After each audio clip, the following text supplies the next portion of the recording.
السلام عليكم الناس الصالحين، جيت لكم بواحد الجديد ديال التسامح.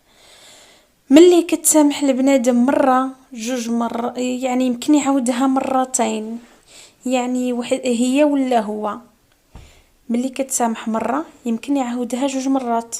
يعني بنادم باش تسامحيلو خص يكون مقتنع اولا براسو، يسامح نفسه اولا، يسامح نفسه، يكون مقتنع براسو ويرضي الله ثانيا.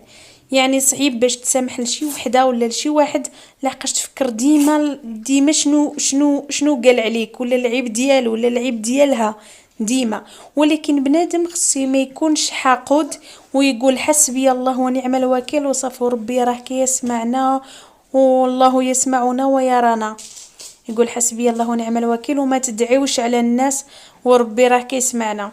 غير قولوا حسبي الله ونعم الوكيل وصافي.